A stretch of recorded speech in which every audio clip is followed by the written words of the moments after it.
Hi everyone, my name is Ali and I'm part of the AI enthusiast. I'm going to be talking about Bayesian networks today. This is the first lesson ever. We're going to keep it simple.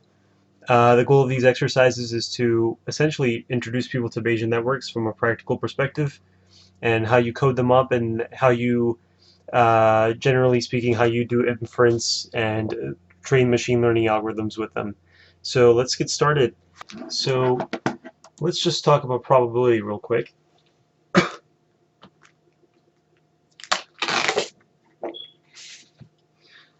Talking about probability, let's think of a very simple distribution actually. So we'll have P of A, comma B.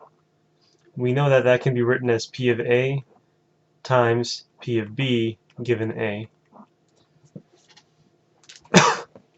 So let's just say these were binary variables. So the probability of A equal to 1 is equal to 0.3, and probability of A equal to 0 is equal to 0.7. And then the probability of B given A equals 0, right? So let's actually go back a little bit and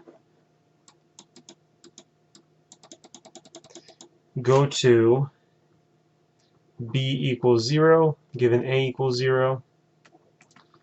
Gives you probability of B equals 1 given A equals 1. Gives you probability of B equals 0 given A equals 1. And gives you probability of B equals 1 given A equals 0. Okay, so if we were to combine this, so given A equals 0, B equals 0 given A equals 0 could be 0.2. That means that B equals 1 given A equals 0 must equal 0.8, and 0.4 and 0.6. So these are our values. So for example, if I know how to compute, well, if I have these probabilities right here on your right-hand side, I just want to look at, I want to perform some sort of inference, so A equals 1 and B equals 0.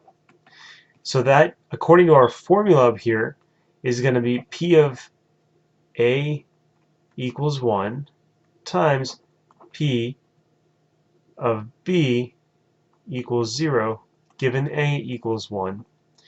And over here, you're going to get, essentially, A equals 1 is 0.3 on the right-hand side, times P of B equals 0 given A equals 1.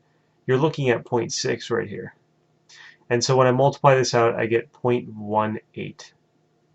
So that's, I'm going to keep it simple. I'm just going to say that P of 1, 0 is equal to 0.18. Okay, that's really neat. But what if I want to take multiple variables into account, right? And actually, let's not even get that far ahead. How about we just represent this graphically real quick? So what we have, so this is just a probability, right? I talked about a probability here. This is what we call the chain rule. And we plug some numbers in, and then we got ourselves a value. So we have the original distribution, which is right here. Let's draw some boxes around this.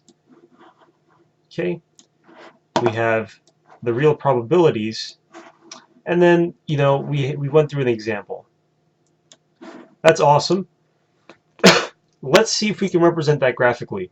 Now, for these videos, I won't be necessarily going over, you know, the theory behind probabilistic graphical models, you know, Bayesian networks and d-separation and causality and stuff like that.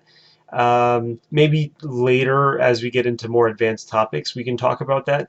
But for now, we can say that P of A doesn't depend on anything. So the way you would draw that graphically in the Bayesian network sense is you just have a single node. Excuse me. Alright, let's see if we can draw a circle real quick. You have a single node, A, and then you'd have a single node B. Let's see if we can draw that. And let's see. So looking at this example, you have A,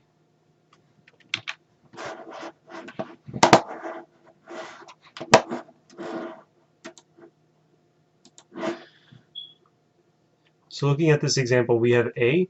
Now A is not dependent on anything, but B, we have to condition B on A. Right here, B is conditioned on A, so the way we would do that is we'd have to essentially do B like this. This is how you're going to draw it graphically, and this is what we call a Bayesian network.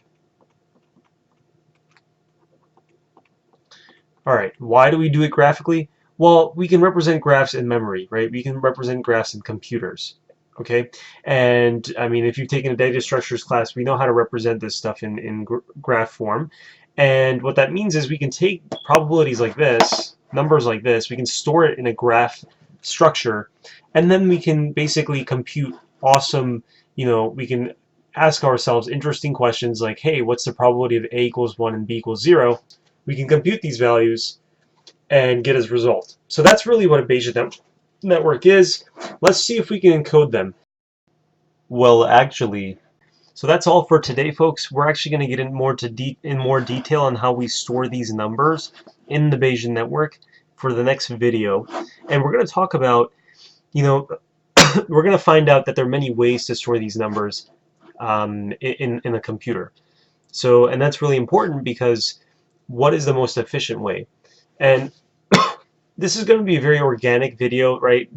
The idea is we're going to explore different ways to store these numbers, and we're going to come to the conclusion that there are better ways to store these numbers, because right now we're handling 2 variables. Imagine handling 100 or 1,000.